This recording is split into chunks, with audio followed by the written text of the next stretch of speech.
오늘 통독 본문은 마태복음 24장과 25장입니다. 본문은 마태복음 5묶음 설교 가운데 마지막 설교입니다. 감난산에서 말씀을 전했기에 흔히 감난산 강화라고도 부르고 내용이 마지막 때를 다루고 있기 때문에 종말 설교라고도 부릅니다. 마태복음 24장, 예수께서 성전에서 나와 걸어가시는데 제자들이 다가와 성전 건물을 가리켜 보였습니다. 예수께서 물으셨습니다. 너희는 이 모든 것이 보이지 않느냐? 내가 진실로 너희에게 말한다.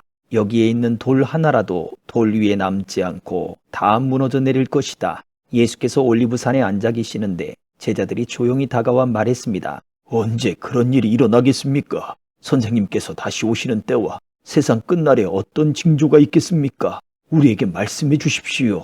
예수께서 대답하셨습니다. 어느 누구에게도 현혹되지 않도록 조심하라. 많은 사람들이 내 이름으로 와서 내가 그리스도다 하고 주장하면서 많은 사람들을 현혹할 것이다. 너희가 전쟁의 소식과 소문을 듣게 될 것이다. 그러나 결코 놀라지 말라. 이런 일이 반드시 일어나야 하겠지만 아직 끝이 온 것은 아니다. 민족과 민족이 서로 대항에 일어나고 나라와 나라가 서로 대항에 일어날 것이다. 곳곳에서 기근과 지진이 생길 것이다.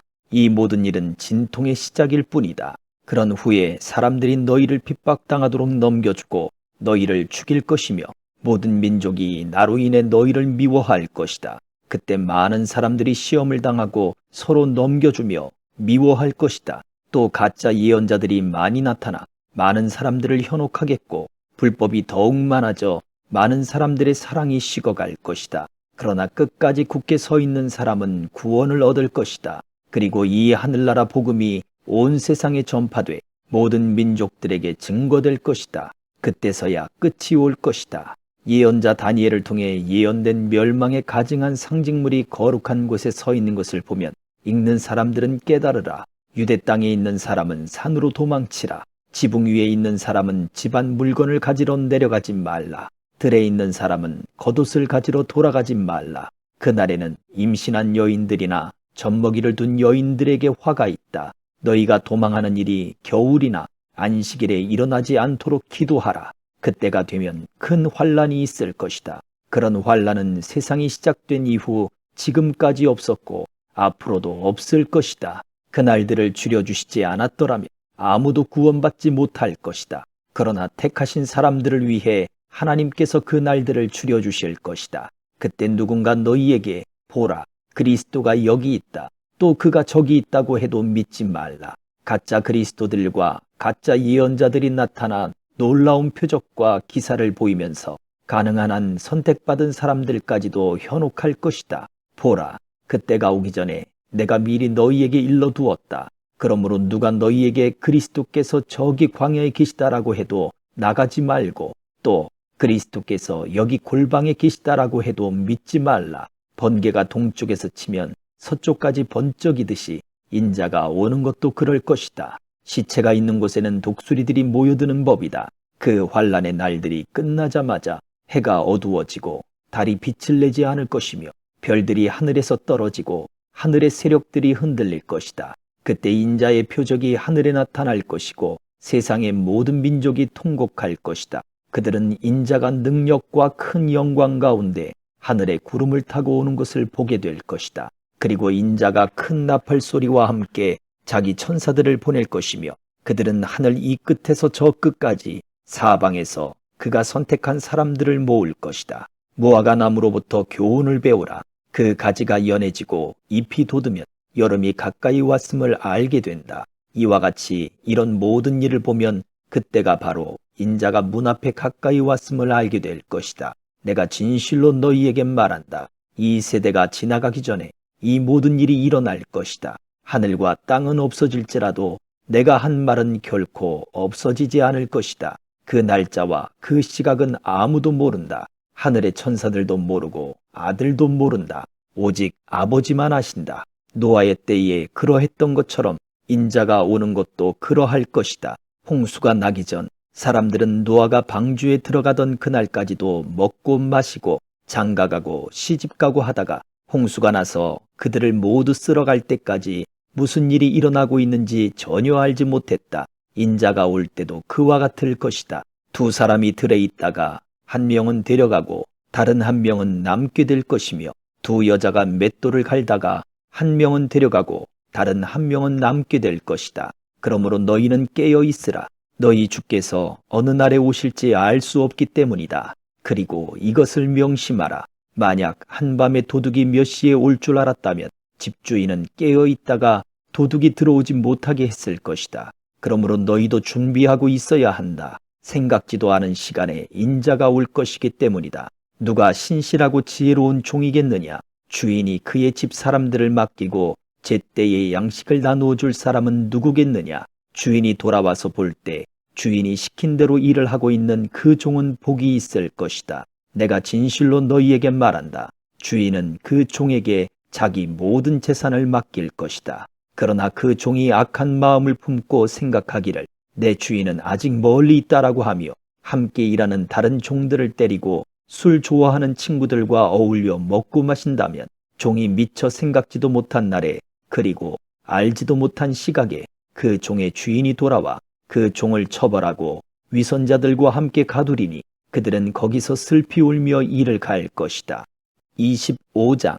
그때 하늘나라는 등불을 들고 신랑을 맞이하러 나간 10명의 처녀와 같을 것이다. 그 가운데 5명은 어리석고 5명은 슬기로웠다.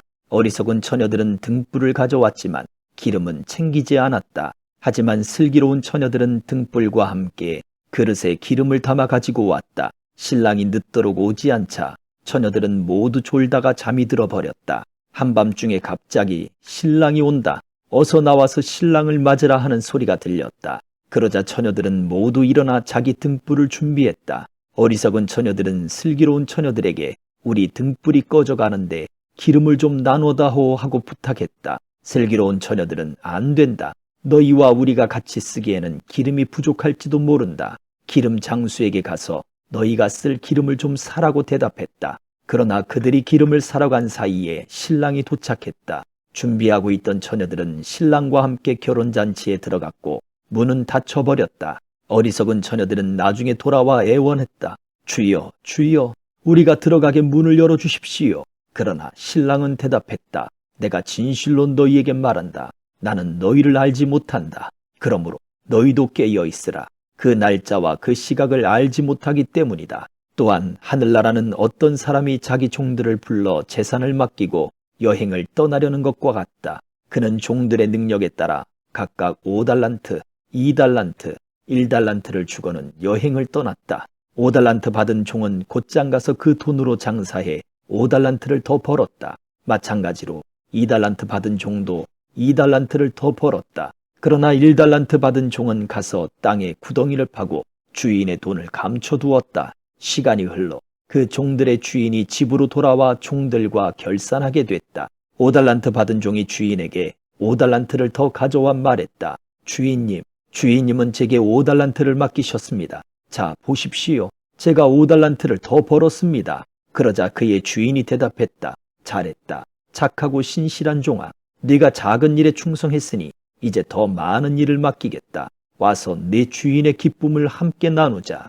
2달란트 받은 종도 와서 말했다. 주인님, 주인님은 제게 2달란트를 맡기셨습니다. 자, 보십시오. 제가 2달란트를 더 벌었습니다. 그의 주인이 대답했다. 잘했다. 착하고 신실한 종아. 네가 작은 일에 충성했으니 이제 더 많은 일을 맡기겠다. 와서 내 주인의 기쁨을 함께 나누자. 그때 1달란트 받은 종이 와서 말했다. 주인님, 저는 주인님이 굳은 분이라 심지 않은 데서 거두시고 씨 뿌리지 않은 곳에서도 곡식을 모으시는 것을 압니다. 그래서 저는 두려운 나머지 나가서 주인님의 돈을 땅에 감춰두었습니다. 보십시오. 여기 주인님의 것이 있습니다. 주인이 대답했다. 이 악하고 게으른 종아. 내가 심지 않은 데서 거두고 씨 뿌리지 않은 곳에서 곡식을 모은다는 것을 안단 말이냐. 그렇다면 너는 내 돈을 돈놀이하는 사람에게 맡겨야 했을 것 아니냐. 그랬다면 내가 돌아와서 그 돈에다 이자라도 받았을 것이다. 저 종에게서 1달란트를 빼앗아 10달란트 가진 종에게 주어라. 누구든지 있는 사람은 더 많이 받아 풍성해질 것이며 없는 사람은 있는 것마저 모두 빼앗길 것이다. 이 쓸모없는 종을 바깥 어둠 속으로 내쫓아라. 거기서 슬피 울며 이를 갈게 될 것이다. 인자가 그의 영광 가운데 모든 천사들과 함께 올 때에 그의 영광의 보좌 위에 앉을 것이다. 모든 민족들이 그 앞에 모이게 되고 목자가 염소 중에서 양을 가려내듯이 인자는 그들을 둘로 갈라 양들은 자기 오른쪽에 염소들은 그 왼쪽에 둘 것이다. 그때 그 왕이 오른쪽에 있는 사람들에게 말할 것이다. 이리 와서 세상의 창조 때부터 너희를 위해 마련해 두신 나라를 상속하라. 너희는 내가 배고플 때 먹을 것을 주었고 내가 목마를 때 마실 것을 주었으며 내가 나그네 됐을 때 나를 맞아들였다. 내가 헐벗었을 때 옷을 입혀 주었고 내가 병들었을 때 돌봐 주었으며 내가 감옥에 갇혔을 때 나를 찾아 주었다. 그때 의인들이 대답할 것이다. 주여, 언제 주께서 배고프신 것을 보고 우리가 먹을 것을 드렸으며 언제 주께서 목마르신 것을 보고 우리가 마실 것을 드렸습니까? 언제 주께서 나그네 되신 것을 보고 우리가 맞아드렸으며 언제 주께서 헐벗으신 것을 보고 우리가 입을 것을 드렸습니까? 언제 주께서 병드시거나 감옥에 갇히신 것을 보고 우리가 찾아갔습니까? 왕이 대답할 것이다. 내가 진실로 너희에게 말한다. 무엇이든 너희가 여기 있는 내 형제들 중 가장 보잘것없는 사람에게 한 것이 곧 내게 한 것이다. 그러고 나서 왕은 왼쪽에 있는 사람들에게 말할 것이다. 이 저주받은 사람들아, 내게서 떠나 마귀와 그의 부하들을 위해 마련된 영원한 불 속으로 들어가라. 너희는 내가 배고플 때 먹을 것을 주지 않았고 내가 목마를 때 마실 것을 주지 않았다. 내가 나그네 됐을 때 너희는 나를 맞아들이지 않았고 내가 헐벗었을 때 입을 것을 주지 않았다. 내가 병들고 감옥에 갇혔을 때 너희는 나를 보살펴 주지 않았다. 그들 역시 대답할 것이다. 주여, 주께서 배고프시거나 목마르시거나 나그네 되시거나 헐벗으시거나 병드시거나 감옥에 갇히신 것을 언제 우리가 보고 돌보지 않았다는 말씀입니까? 왕이 대답할 것이다. 내가 진실로 너희에게 말한다. 무엇이든 너희가 여기 있는 사람들 중 가장 보잘것없는 사람에게 하지 않은 것이 곧 내게 하지 않은 것이다. 그러므로 그들은 영원한 벌에 의인들은 영원한 생명에 들어갈 것이다. 아멘.